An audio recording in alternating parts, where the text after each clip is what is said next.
Waalaikumsalam. Permisi, Bu. Iya, silakan duduk. Iya, Bu.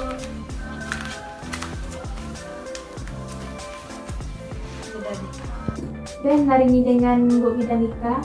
Iya, saya Bidan Lika. Nama adik siapa? Nama saya Rosa, Bu. Mahasiswa UFDK. Oh iya, bagaimana adik? Ada yang bisa saya bantu? Kedatangan saya ke sini, saya ingin berkonsultasi tentang masalah reproduksi yang ada pada diri saya. Akhir-akhir ini, saya mengalami keputihan, Bu. Jadi, keputihan yang saya alami itu, saya rasa kurang normal. Mungkin ada faktor-faktor tertentu yang mungkin Ibu lebih tahu dan bisa menjelaskan juga, memberi solusi pada saya. Oh iya, sebelumnya kalau keputihan kayak gitu ya Dek ya, itu biasanya yang pertama itu tergantung pada pola makan. Misalnya, pola makan adik itu udah benar apa belum gitu kan. Misalkan kadang makanannya itu kotor atau tidak sehat, itu juga bisa mempengaruhi. Terus ada faktor lain seperti pola gaya hidup. Misalkan, ini mohon maaf, misalkan adik tidak mengganti celana dalam. Kan kalau kita habis pipis itu kan lembab gitu. Oh, jadi keputihan yang normal itu seperti apa sih, Bu?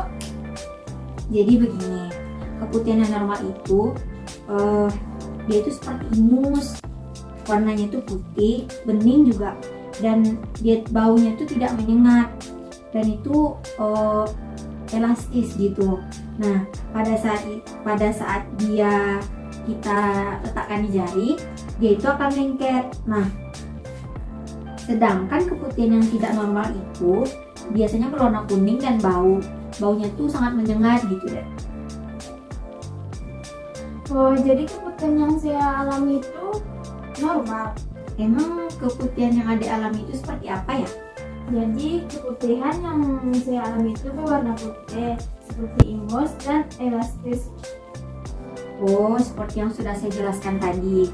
Nah, kalau keputihan yang normal itu bentuknya tuh seperti ingus, bening. Nah, kalau di tangan dia bakal lengket. Nah, kalau yang adik alami itu normal, jadi adik jangan khawatir. Oh, alhamdulillah. Jadi penyebab keputihan itu seperti apa sih, Bu? Nah, jadi begini, penyebab keputihan itu yang pertama itu adik suka memakai panty liner atau tidak biasanya. Nah, itu yang pertama itu faktor panty liner. Dimana yang kedua itu mohon maaf, adik mungkin sering menggaruk di bagian-bagian tertentu yang nantinya akan memicu timbulnya keputihan tersebut. Terus yang ketiga itu adik tidak mengganti celana dalam saat setelah pipis, itu juga bisa menyebabkan keputihan. Tapi Bu, biasanya saya kalau pakai panty liner itu sehari cuma sekali. Oh, dalam sehari itu pakai panty linernya cuma sekali. Ya pantas adik mengalami keputihan. Kan saya tadi sudah menjelaskan kalau faktor panty liner itu mempengaruhi timbulnya panty liner. Nah, karena di dalam panty liner itu dia mengandung seperti gel. Nah, gel itu yang berfungsi untuk menyerap cairannya tersebut. Apabila panty linernya sudah penuh, sudah full, otomatis itu akan menyebabkan terjadinya keputihan. Jadi bakteri virusnya itu mudah masuk dan menyerang vagina. Itu yang menimbulkan rasa gatal, Dek. Oh, kalau boleh tahu cara mencegah keputihan itu bagaimana sih, Bu? Cara mencegah keputihan ya, yang pertama itu adik harus rajin mengganti panty liner 4 jam sekali. Itu panty linernya harus diganti. Terus yang kedua, hindari menggaruk area kewanitaan karena itu juga bisa memicu timbulnya keputihan. Selanjutnya yang ketiga, biasanya kan kalau sehabis kita buang air kecil, itu kan area kewanitaan kita tuh bakal lembab.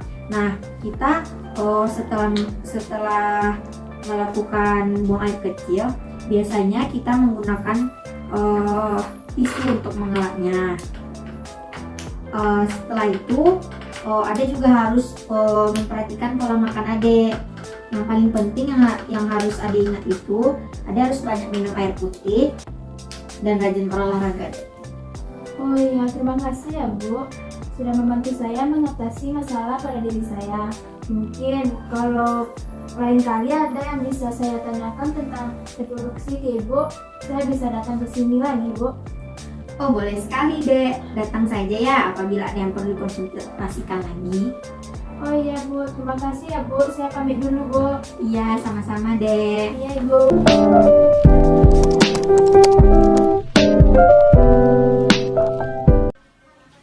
Waalaikumsalam. Permisi, Bu. Iya, silakan duduk.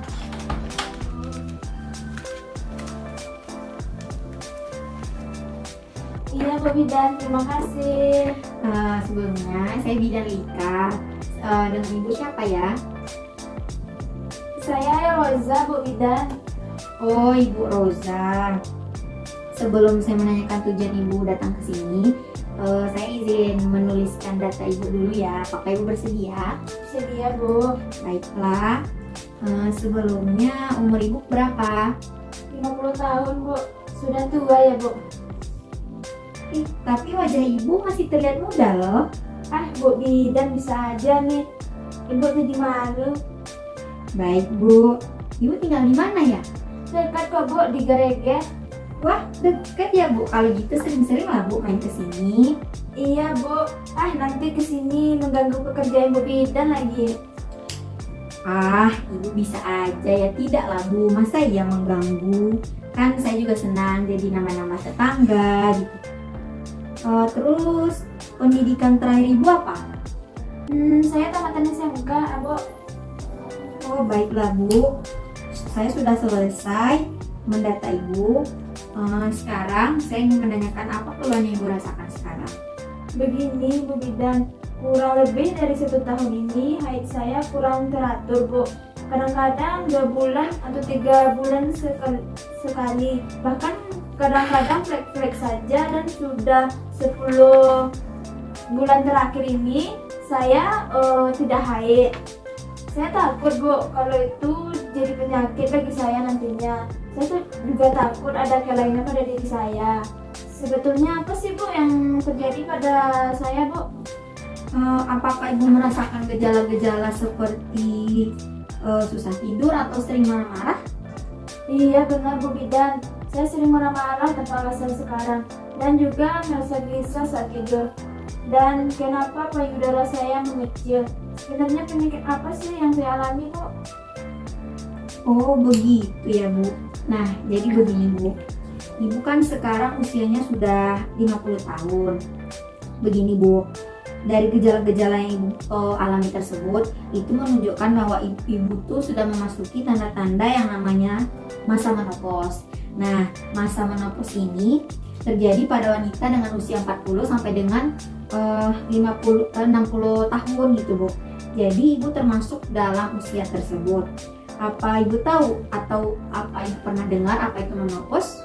Saya tidak tahu, Bu Bidan. Bahkan baru sekarang ini saya mendengar, Bu.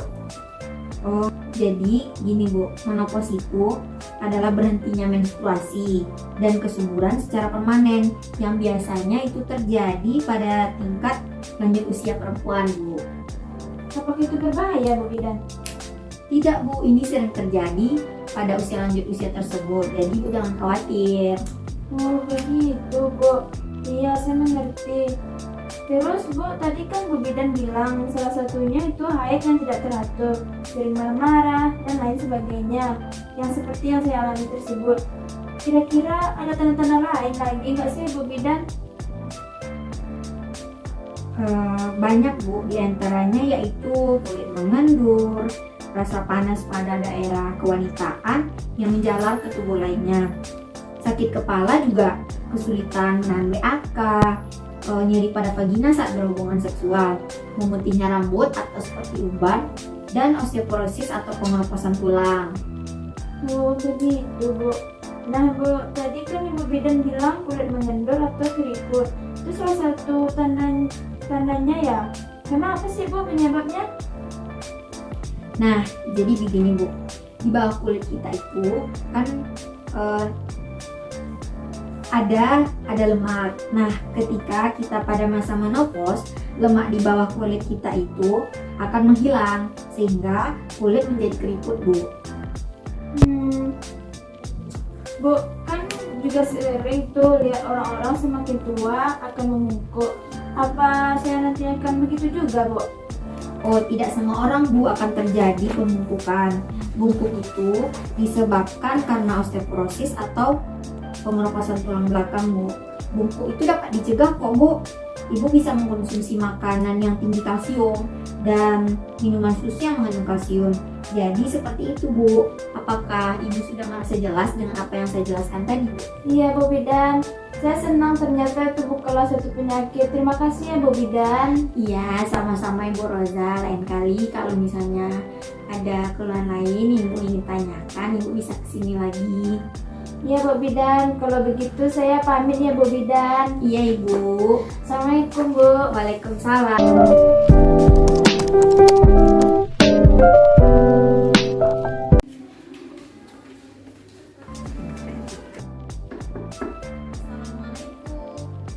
Waalaikumsalam.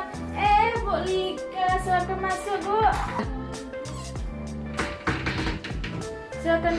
Bu Lika makin cantik aja. Ah, Ibu bisa aja. Sendirian aja nih, Bu. Iya nih, Bu, suami saya lagi kerja. Oh, apa kabar nih, Bu? Alhamdulillah sehat, Bu. Ibu Bidan sendiri gimana keadaannya? Alhamdulillah sehat, Bu. Adik Arsya gimana kabarnya, Bu? Nah, itulah, Bu, itu yang mau saya tanyakan ke sini. Akhir-akhir ini Arya susah makan, Bu. Kalau saya boleh tahu apa, Bu, penyebab adik Arsya susah makan, Bu? Begini, Bu, Arya kan sekarang umurnya udah 4 tahun. Nah, tapi dia susah sekali untuk diatur makannya. Dia lebih suka jajanan ringan seperti cemilan, habis itu kayak es krim, snack, keju, kayak ketimbang makan nasi, sayur-sayuran juga nggak mau gitu, Bu. Lalu, apakah Ibu sudah mencoba memberi makanan dengan alternatif lain, Bu? Semisal dengan mengonsumsi nasi dengan lauk pauk atau dengan makanan yang bervariasi yang disukai di Arsya? Saya belum pernah mencobanya sih, Bu. Pernah saya membuatkan nasi goreng dengan kombinasi berbagai sayur yang warna-warni sayurnya, tapi tetap saja dia nggak mau makan, Bu. Saya sampai capek, Bu, memberikan makanan ke anak saya. Selain saya tidak punya waktu, saya juga jarang sama anak saya gitu. Bu, wanita karir ya, Bu. Tenang, Bu. Memang, Bu, anak susah makan merupakan permasalahan yang sering dikeluhkan oleh orang tua, terutama pada ibu bekerja. Berbagai cara seolah tidak berhasil dilakukan untuk mengatasi anak yang sulit makan. Bahkan tak jarang juga para ibu menjadi tertekan dan stres dalam menghadapi situasinya. Setiap ibu selalu diliputi kekhawatiran soal kecukupan gizi sebuah hatinya. Belum lagi jika anak susah makan atau pilih-pilih makanan yang makanan itu belum sehat tentu baginya. Benar sekali, Bu. Saya sering sekali merasa khawatir dengan anak saya terkait gizinya dan bagaimana dengan tumbuh kembangnya. Sedangkan apabila anak saya susah makan, otomatis gizinya pasti tidak tercukupi, kan? Tenang saja, Bu. Ibu jangan khawatir. Saya akan membantu Ibu untuk membuat Dek Arya memakan. Banyak faktor, Bu, yang menyebabkan Dek Arya menjadi susah makan. Faktor penyebab anak bisa makan dikarenakan faktor fisik, faktor psikis seorang anak tersebut, Bu. Faktor-faktor tersebut meliputi terdapatnya gangguan pada alat organ pencernaan maupun terdapat infeksi dalam tubuh anak.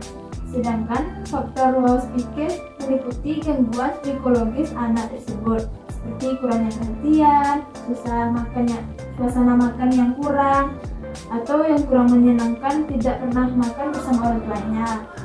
Itu atau disebut juga dengan yang sering ditinggal oleh orang tuanya, ataupun karena dia dipaksa makan dengan makanan yang tidak disukai. Lalu, bagaimana cara mengatasi anak saya yang susah makan itu? Banyak sekali, Bu, cara mengatasi anak yang susah makan seperti yang sedang dialami oleh anak Ibu.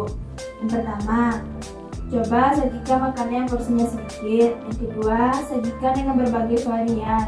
Bu. Yang ketiga, sajikan dengan cara yang menarik. Yang keempat, jadikan suasana makan dengan suasana yang menyenangkan. Yang kelima, makan dengan teratur. Yang keenam, beri cemilan yang sehat. Yang ketujuh, hindarkan gaya memaksa dan mengancam dalam membujuk anak.